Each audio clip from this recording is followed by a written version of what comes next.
ఇప్పుడే జీ5 app download చేయండి. చూడండి మీ ఫేవరెట్ టీవీ షోస్ ఎప్పుడైనా ఎక్కడైనా. మీరు చూసిన సంబంధం ఇష్టం లేదు మొర్రో అని మొత్తుకొని మా ముందు కూడా ఏడ్చింది. అప్పుడు నాకింకా ఏది నిజమో ఏది అబద్ధమో తెలియని వయసు. ఇష్టం లేని పెళ్లి ఎవరు అడ్డుకోరా అని ఆలోచించేదాన్ని. కాని తర్వాత తన జీవితం ముగిసిపోవడానికి కారణం మీరవుతారని నాకు తెలీదు. పాపం శివ వదిన కూడా అడ్డుపడి మా అక్కకి ఇష్టం లేని పెళ్లి చెయ్యకండి అని అర్థించేది. కానీ మీరు వినలేదు. మీ పట్టుదలతో మీ మూర్ఖత్వంతో ఒక ఆడపిల్లని బలి చేశారు. దానికి కారణం మీరే అని సిగ్గుపడే పరిస్థితి తెచ్చుకొని భయపడిపోతున్నారు. దాని నుండి ఎలా బయటపడాలో అర్థం కాక ఇదిగో ఇలా ఇంట్లో సామాన్లు పడేస్తున్నారు. నిన్న మీ మావయ్య చేసిన డ్రామాలు అంతా ఇంత కాదు. దేవా నిన్ను నెట్టేగానే కళ్ళు తిరిగి కింద పడిపోయి స్పృహ కోల్పోయావు. నీకేమైందోననేసి అందరం కంగారు పడ్డాం. చివరికి విషయం తెలిసి నువ్వు నెల తప్పావని సంబరపడ్డారు. ఆ సంబరం నీకు బిడ్డ పుడతాడని కాదు, ఆ బిడ్డను అడ్డం పెట్టుకుని శిక్ష నుంచి తప్పించుకోవాలనుకున్నారు. కానీ నా కూతురు శివ మాత్రం ఊరుకోకుండా ఒక ప్రాణం బయట పడేటప్పుడు ఒక ప్రాణాన్ని నలిపేసిన వాళ్ళని పంచాయతీలో శిక్ష వేయడానికి ముందుకొచ్చింది. శిక్ష వెయ్యని, ఎలాంటి శిక్ష వేసినా సరే, చివరికి నా తాళి తెగినా సరే నాకేమీ బాధ లేదు.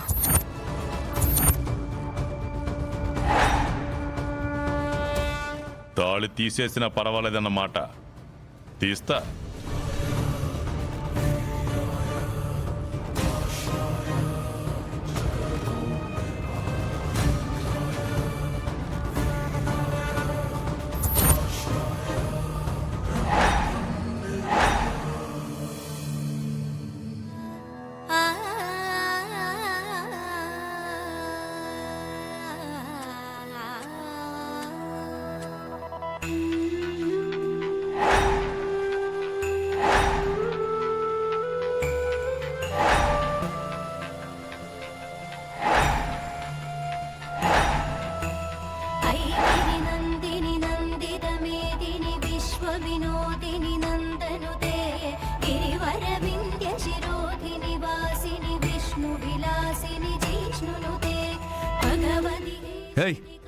వదలవే, మా నాన్న చెయ్య పట్టుకుంటావా? ఒక మగాడి చెయ్యి ఆడది పట్టుకుందంటే అంతకన్నా పరువు తక్కువది మరొకటి ఉండదు. మర్యాదగా వదిలేస్తే మంచిది మామయ్య. లేదంటే మేనత్త తాళి తెంచినందుకు మేనల్లుడొచ్చి నీ తల కూడా తెంచేయొచ్చు.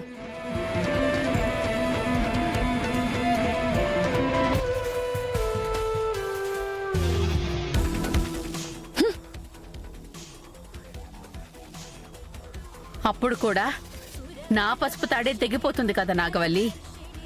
వీళ్ళకి చెప్పిన అర్థం కాదు. చేసిన తప్పుకి శిక్ష పడాలి కానీ అన్యాయాన్ని ఎదిరించే మా అన్నయ్యని తప్పు పట్టకూడదు. మంచిగా చెప్పాను, కానీ మీలాంటి చెడ్డ వాళ్లకు కూడా అది అర్థమవుతుంది. పదత్తయ్య.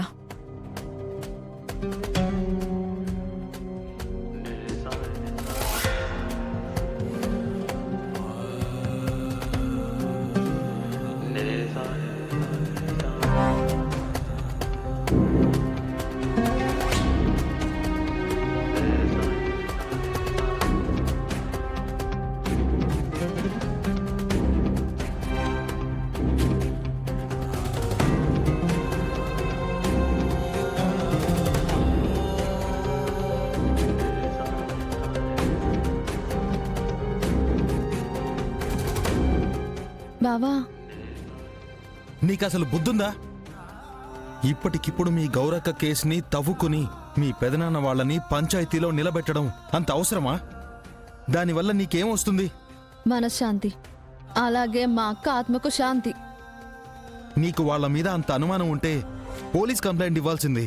పంచాయతీకి లాగడం ఎందుకు? నేను పోలీస్ కాకముందే దేవరాజ్ అన్నే ఆఫీసర్ స్థాయిలో ఉన్నాడు. ప్రదీప్ బావ గౌరక్క చావుకి కారణమనేసి కంప్లైంట్ తీసుకుని కఠినంగా శిక్ష పడేలా చెయ్యమని అడిగితే తేలిగ్గా తీసుకున్నారు. ప్రాణం పోయాక గౌరీని తిరిగి తీసుకురావడం సాధ్యం కానప్పుడు ఇంకా కేసులు పెట్టి కోట్ల చుట్టూ తిరగడం ఎందుకని అలా చెప్పుంటాడు. కాదు, మా అక్క చావు వెనకాల నీడలా మా పెద్దనాన్న కూడా ఉన్నాడు కాబట్టే కన్న తండ్రిని కాపాడుకోవడానికి చచ్చు సలహా ఒక్కటిచ్చి సైలెంట్గా ఉండమన్నాడు. అయినా చచ్చిపోయిన వాళ్ళు తిరిగి రారని లైట్ తీసుకోమని ఎలా చెప్తావు బావా? చిన్నప్పటి నుండి కథలు చెప్పే మీ అమ్మ రేపో మాపో వస్తుందని మీ చెల్లెళ్ళకు కూడా కథలు చెప్పి వాళ్ళని పెంచి పెద్ద చేయలేదా? నేను చెప్పింది కథ కాదు, నిజం. నాకుంది నమ్మకం. శివకి కూడా మావయ్య మీద అనుమానం కాకుండా గౌరీ చావుకి కారణం వరదరాజుల మావే అయ్యుండొచ్చని నమ్మకమే ఉండొచ్చు కదన్నయ్య. ఇన్నాళ్ళు లేని నమ్మకం ఇప్పుడెందుకొస్తుందమ్మా? అన్నయ్య, వదిన వాళ్ళక్క కేసుకు సంబంధించిన సాక్ష్యాధారాలన్నీ సంపాదించిందనుకుంటా. అవన్నీ చేతిలో పెట్టుకునే కదా వాళ్ళ సంగతి తేల్చాలనుకుంటుంది. నేను కాదనట్లేదమ్మా, కానీ పోలీస్ కేసు పెట్టకుండా ఆ కేసు తీసుకొచ్చి నా ముందు పెట్టడం ఎందుకు? నేనేం చేయాలి? న్యాయం చేయాలి, న్యాయం చేయాలి, న్యాయం చేయాలి, న్యాయం చేయాలి. నేనేం న్యాయానికి ప్రతినిధిని కాను. సర్పంచ్గా సమస్యలు తీర్చడానికి నాకు తెలిసిన సలహా ఇస్తాను. అన్నయ్య, వరదరాజులు మావయ్య ధనబలం జనబలం కలిగినవాడు. వదిన కేసు పెట్టినా దాన్ని నీరుగార్చేస్తే పాపం తన కష్టమంతా వృధా అయిపోతుంది కదా. బా, మీకు ఎలా చెప్పాలో నాకు అర్థం కావట్లేదమ్మా. బావా, నాగవల్లిచ్చిన కంప్లైంట్ నేను తీసుకోలేదని దేవరాజన్నయ్యని వెనకేసుకొస్తున్నాను అన్నావు. మరిప్పుడు మా గౌరక్క కేసుని ఓపెన్ చేసి నిలదీస్తే ఇప్పుడు పంచాయతీ తీర్పు చెప్పడానికి ఆలోచిస్తున్నావెందుకు? దేవరాజు లాంటి దుర్మార్గుణ్ణి నువ్వు వెనకేసుకొస్తున్నావా? చచ్చినా ఆ పంచేను.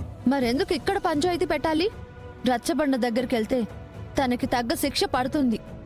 చూడు శివ, మా చెల్లెలు నాగవల్లిని బలవంతంగా దేవరాజ్ పెళ్లి చేసుకున్నాడు. ఈరోజు తన కడుపు పండిందని చెప్పగానే ఓ దుర్మార్గుడు తండ్రవుతున్నాడని కోపం రాలేదు. నాగవల్లి పెళ్ళైన 12 నెలలకే నేను మేనల్లున్నో మేనకోడల్నో చూస్తానని సంతోషంగా అనిపించింది. ఆ మాట చెప్పడానికి వాళ్ళొచ్చినప్పుడు కేసులు గొడవలు అని వాళ్ళని రెచ్చగొడితే ఆ ప్రభావం మా చెల్లి మీద ఉంటుంది. నీ స్వార్థం నువ్వు చూసుకుంటున్నావా బావా?